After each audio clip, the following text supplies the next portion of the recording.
Muito bem, mas voltando ao tema, eu vou começar com duas referências na matéria que caminham em direções bastante distintas, vocês vão ver.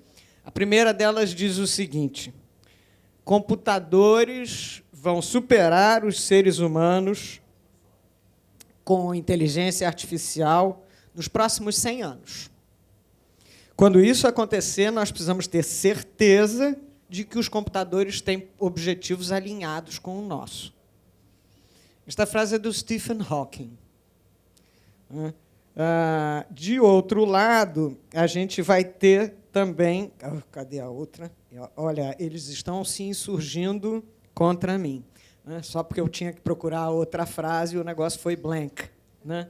Mas a outra frase dizia alguma coisa mais ou menos na seguinte linha: a inteligência artificial é uma conquista, não é uma ameaça. Vejam que encaminhamentos totalmente distintos. E aí estou rememorando um pouco a intervenção do Christian no início dos nossos trabalhos hoje pela manhã, onde ele dizia: olha, a gente precisa se desapegar um pouquinho do Christian, talvez do CAF, a essa altura já não me lembro, a gente precisa se desapegar um pouquinho dessa ideia distópica, né? De um futuro distópico em que a inteligência artificial e as máquinas nos ameacem. Mas isso é o que vem recorrentemente na cabeça da gente, né? E aí o que eu queria dividir com vocês são algumas ideias sobre a evolução disto, né, de inteligência artificial, e onde vai ficar o nosso papel nisso tudo. Assistindo debates sobre os rumos do desenvolvimento de inteligência artificial no Congresso americano, eu via lá que também no campo da inteligência artificial a gente tem diversas gerações. A primeira geração de inteligência artificial é aquela que a gente tem mais familiaridade, com a qual a gente consegue entender melhor, que é aquela geração dentro da qual a gente dita, o profissional da área compõe os algoritmos, que nada mais são do que instruções ordenadas para o desenvolvimento de uma determinada tarefa. Se vocês pensarem direitinho, os senhores são programadores de algoritmo, porque, em algum momento, os mais velhos, talvez, em algum momento, vocês ensinaram aos seus filhos a misteriosa tarefa de amarrar o laço do sapato, né? E isto é um algoritmo, em última análise, é o que é, porque é um conjunto de instruções ordenadas destinadas à realização de uma determinada tarefa. A primeira geração, portanto, quando cuidava de inteligência artificial, cuidava, ou partia da ideia de que nós sempre trabalharíamos assim. Um de nós ditaria os procedimentos ordenados, e isto seria traduzido numa linguagem compreensível para a máquina, e o resultado final seria a produção daquela determinada tarefa. Esta primeira aproximação, embora seja intuitiva, compreensível, ela trazia grandes desafios. O primeiro desafio reside na circunstância de que, bom, se você precisava construir um algoritmo a partir desta lógica, você ia sentar com quem faz a tarefa e ia dizer: me explique aí como é que você faz petição de recurso extraordinário. Aí a pessoa ia dizer: olha, eu sento, vejo, tal, construo a cláusula de repercussão geral, faço isso, faço aquilo outro. Então, esta primeira geração parte do pressuposto de que quem faz a tarefa tem a capacidade de traduzir verbalmente, de maneira inteiramente compreensível, para alguém que não tem aquele domínio do conhecimento, como é que ele faz a tarefa. Mas, ok, desde que você explique, que a pessoa tem que explicar tudo direitinho, como se estivesse falando com uma criança de 4 anos, vai funcionar. Não necessariamente. Por quê? Muitas vezes, quer dizer, este processo descritivo da realização da tarefa, ele pressupõe que a sua execução da tarefa é absolutamente consciente, fundada em conhecimentos objetivamente sabidos e reconhecidos. Mas a gente não trabalha assim. Muito do que a gente faz, especialmente o que a gente faz rotineiramente, a gente faz por repetição, de uma maneira absolutamente intuitiva, sem grande reflexão, né? Seja onde ter se defrontado com a situação de sair de um determinado lugar e virar para a direita, e dizer: ih, não era isso. Mas é porque você automaticamente fez isso, né? Os estudos de economia comportamental mostram que o processo de decisão, né, e quando a gente faz uma tarefa, a gente toma N capa mais uma pequenas decisões, O processo de decisão racional, orientado, pensado, ele é muito penoso, né? Curiosamente, amigos, há estudos que indicam que os nossos batimentos cardíacos aceleram quando a gente tem que pensar racionalmente. Vou comprar esta TV ou aquela outra, que hoje em dia é o meu pesadelo. Eu tenho saudades do tempo que a gente chegava na loja e dizia assim, eu quero uma TV grande. O vendedor sabia perfeitamente o que eu queria, né? Hoje em dia, não. Eu chego e digo, eu quero uma TV. Vem 18 perguntas, uma mais difícil do que a outra, né? É um pesadelo, né?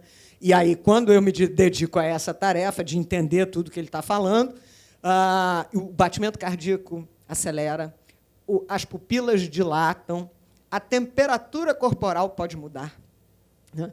Então, porque o processo racional de decisão é penoso, fisicamente penoso, realmente, para o ser humano, a gente tende a facilitar as tarefas. E aí entra o tal do conhecimento empírico, né? O conhecimento intuitivo, tácito, melhor dizendo, né?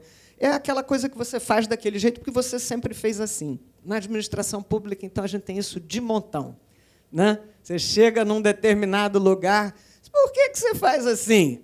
E é assim desde o tempo do doutor fulano. Aí vem uma pessoa de peso, né? Também não, o argumento não vale se for um Zé qualquer, né? Você tem que dizer, é assim. Eu, a meu tempo, quando trabalhava na área de pessoal, era o professor Hélio Ribeiro, que era um ícone em matéria de pessoal na prefeitura da cidade do Rio de Janeiro.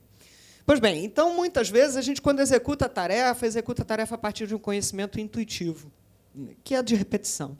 Então, você traduzir os critérios que você efetivamente aplica na realização da tarefa para quem vai, por sua vez, traduzir aquele algoritmo em linguagem de máquina, não é simples. Outro elemento que compromete isso é que, às vezes, os nossos critérios de decisão a gente não quer declinar, né? Como é que você faz para escolher qual é a petição que você faz primeiro? É a mais fácil, ou é a mais rápida, ou né? É um critério que não é um critério, talvez, de qualidade. Aí eu não quero dizer isso, né? Eu faço primeiro a que tem modelo, que aí eu não tenho que pensar muito, né? Né? Então, esse também é um componente que dificulta essa lógica da construção do algoritmo a partir da interação com quem executa a tarefa. Porque, muitas vezes, ele não quer declinar, porque os critérios dele ele tem um certo constrangimento, que não são critérios absolutamente ortodoxos, né? E nós temos também, no extremo final disto, as situações em que você, quando executa a tarefa, você aplica critérios que você sabe que, mais do que não serem ortodoxos, são censuráveis, né? Quando é um contribuinte muito renitente, aí é que eu indefiro mesmo. Aí eu já sei que eu vou indeferir, né? Você não quer declinar isso na hora de construir o algoritmo. Então, esse é um elemento de grande dificuldade para a construção dessas soluções na linha da primeira geração de mecanismos de inteligência artificial. E aí tínhamos uma série de dificuldades com isso. O progresso tecnológico nos permitiu um segundo passo, que é a chamada segunda geração de inteligência artificial. Estou eu aqui falando dessas coisas e tem o pessoal da área de informática sentado ali atrás. Estou morrendo de medo, que eles digam, não é nada disso, né? Bom, segunda geração, né? Segunda geração é a que a gente tem mais contato hoje em dia, é a geração do Deep Learning, né? O que é a geração do Deep Learning? Em que se diferencia os mecanismos de inteligência artificial da primeira geração para os mecanismos de inteligência artificial na segunda geração? Na segunda geração, você não tem mais o comando traduzido em algoritmos, transferido por esse agente externo, que é o ser humano que construiu o algoritmo, né? Nos mecanismos de inteligência artificial de segunda geração, o que você tem é a construção de uma mega blaster ultra grande, ampla base de dados. E a própria máquina, investigando esses dados, identifica padrões. Toda vez que mulher maior de 30 anos, ela diz, preciso emagrecer 2 quilinhos. Isso foi apurado, né, numa pesquisa científica com inteligência artificial. As mulheres presentes um pouco se identificam com isso, né? Isso é uma frase muito recorrente. Bom, a máquina identifica padrões. olha, toda vez que contribuinte, residente no local tal, proprietário, isso, aquilo outro, este efeito. E ela vai, como a quantidade de dados é muito ampla e a sua própria capacidade de processamento é muito ampla, ela cada vez mais vai amplificando a identificação desses padrões e vai aprendendo. E aí ela já sabe que, lembrem-se, falava o CAF pela manhã sobre predições. Né? Os mecanismos de inteligência artificial de segunda geração serão capazes de fazer predições com muito mais acuidade, porque ele faz a predição a partir daquilo que já foi ocorrência e que está no domínio dele de conhecimento, porque está na base de dados com a qual ele lida. Ah, bom, isso parece muito melhor, porque não é fundado numa informação filtrada de quem faz a tarefa. Né? Não é eu, interlocutor, dando uma maquiada nos meus reais critérios de decisão. É a máquina construindo, identificando os padrões, portanto, prevendo decisões possíveis a partir de um conjunto de dados que objetivamente existem, de alguma coisa que vem da realidade. Então, isso parece muito melhor. Não, ok. Mas vamos ter também dificuldades em relação a esta segunda geração, como teríamos sempre.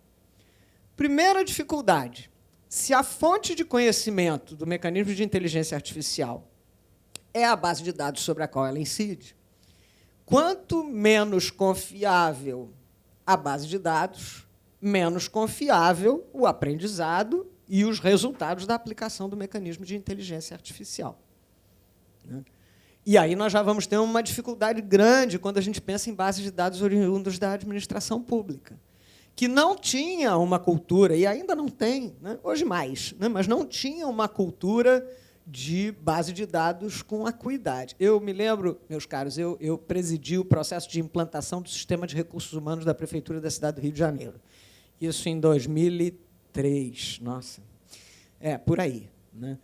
Então, imaginem, meus caros, naquela época já éramos mais de 100 mil servidores, né?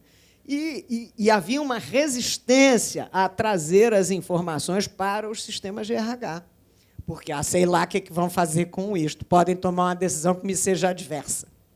Né? Então, assim, a primeira dificuldade que a gente tem com os mecanismos de inteligência artificial de segunda geração, como eu disse, é esta eventual inacuidade das bases de dados. Né? A segunda dificuldade que a gente pode ter é que, se os dados são parciais ou são comprometidos de alguma maneira, e se o aprendizado se dá a partir dos dados, por óbvio, o aprendizado será bom ou ruim? Não ouvi. Ruim. Né? O aprendizado será ruim. As inferências serão errôneas e as predições piores ainda.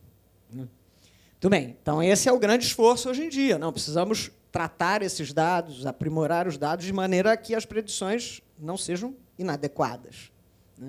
Muito bem. E qual será a terceira fronteira, né? Geração ou dimensão? A terceira fronteira lida com a ideia, e é uma ideia muito interessante. Eu, quando ouvi isso a primeira vez, fiquei, caramba, faz todo sentido. Lida com a ideia seguinte, que as nossas escolhas, as nossas ações, né, elas se dão a partir, é claro, de um acervo de informações que a gente tem, de um acervo de conhecimentos, mas elas também se dão a partir do contexto. Né? Ordinariamente, uma coisa muito própria da nossa área, né? Ordinariamente, eu me vestiria assim. Mas, se eu for ao tribunal, porque eu tenho sustentação, eu me vestirei assado. O contexto faz diferença. Isso pode nem ser substantivamente diferente. Fico pensando nos rapazes. Né? Não, eu venho de paletó e tal, mas não venho de gravata sempre. Mas, se eu for fazer uma sustentação oral, estarei de gravata. Então, vejam como as nossas escolhas se empreendem a partir do contexto. São condicionadas também pelo contexto. Então, este é o próximo elemento a ingressar, para que as escolhas que sejam feitas, né, ou sugeridas, as predições que sejam sugeridas a partir desse tipo de mecanismo, tenham em conta também o contexto. Mas isso desafia outro problema, que é a leitura do contexto, que é diferente de pessoa para pessoa. Né? Vejam, eu sou professora, Então, a minha leitura de contexto de como vocês reagem ao que eu estou dizendo é uma, né? Quem não tem essa mesma inclinação lerá este contexto de outra maneira totalmente distinta. Então, a gente volta a entender como se dá o processo de apreensão das informações a partir da perspectiva humana, que é muito distinto, não é uma apreensão inteiramente objetiva, né? Então, este é um desafio que os próximos mecanismos de inteligência artificial vão sugerir. E, para finalizar, porque vejo que já chegou ali, estou fazendo um tap dancing, Fabro, né? Vejam que neste terceiro momento, ele será particularmente sensível para as decisões da administração. Porque a administração pública, acima de tudo, ela tem que decidir tendo em conta o contexto, né? A gente que já funcionou nisso sabe, ok, a gente tem os padrões de decisão. Amigos, até assim numa viagem, né? Aqui o professor de ADM pensando um pouquinho. A gente tem nossos padrões de decisão. Quando o critério de decisão da administração fica de tal maneira consolidado, ele vira um ato vinculado, um ato administrativo vinculado, porque eu já sei quais são os componentes, qual deve ser o efeito jurídico, e, portanto, o ato pode ser plenamente vinculado, porque eu não preciso formular nenhum juízo discricionário, né? Mas, muitas vezes, a administração precisa formular juízo discricionário. Por quê? Porque o contexto importa. Não, espera aí, ok, dá autorização para comerciar nas condições X, Y, Z. Mas aqui, na época do Rock in Rio, nesse local, o contexto importa. E aí eu tenho que decidir diferente, né? Então, vejam que esta absorção destes elementos no campo da administração pública vai ser particularmente complexa, porque a administração não pode, se ela abrir mão do elemento contexto, aí ela não está fazendo bem a sua tarefa, né? Então, este, portanto, é um grande desafio que os temas aí, essa reflexão em torno de inteligência artificial propõem. E aí, para finalizar, e passar a palavra a quem, né, estou aqui só fazendo esquenta, né, uma dificuldade ou alguma coisa que às vezes me deixa um pouco apreensiva é um discurso também de que, olha, tão logo a gente compre a solução X, Y ou Z, que está no mercado, a administração vai funcionar, que vai ser uma beleza, né? Acho que há vários equívocos nessa afirmação. Primeiro, essa afirmação parece dizer que o que atrapalha somos nós. Não é? Porque se ela hoje não funciona bem e funcionará bem a partir do momento que eu compre a solução X, Y, Z, é porque quem está atrapalhando somos nós. Porque na hora que a gente tiver a solução informatizada vai ser tudo perfeito, né? Então, isto me parece um equívoco. E o segundo equívoco que eu vejo nisto é um certo reducionismo. É pensar que as escolhas da administração e a atuação da administração vai poder ser inteiramente estandartizada e, ok, e nós vamos simplesmente repetir a partir de um conhecimento já adquirido. Mas nada é assim na administração. Eu costumo dizer que a primeira porta onde o problema bate é na administração pública, né? Há poucos dias tivemos um evento aqui, e aí eu dizia, um belo dia começou a brotar pelas calçadas o quê? O que brotou pelas calçadas há 90 dias atrás? Patinete. Brotou. A gente acordou de manhã, tinha um monte daquele negócio. E aí um pega, outro pega, sai, o outro bota na rua, o outro larga não sei aonde, bota a criança, a outra caiu, quebrou os dentes, quis propor um projeto de lei. Não pode, quebrei os dentes. Não é? Quem que teve que responder? A administração, né? Então, existe algo de experimentalismo na atuação da administração. Sempre existirá, porque a realidade social é muito mais dinâmica do que as nossas bases de dados possam informar, né? Então, assim, este é um componente que sempre terá que estar presente. A administração, muitas vezes, vai ter que adentrar na predição sem os dados anteriores para permitir o aprendizado. Então, essa lógica de que, com esses mecanismos, nós resolveremos todos os problemas da administração, não me parece uma lógica adequada. Agora, podemos aperfeiçoar? Isto sem sombra de dúvida. E não por outra razão, nós estamos aqui reunidos para conversar sobre isso.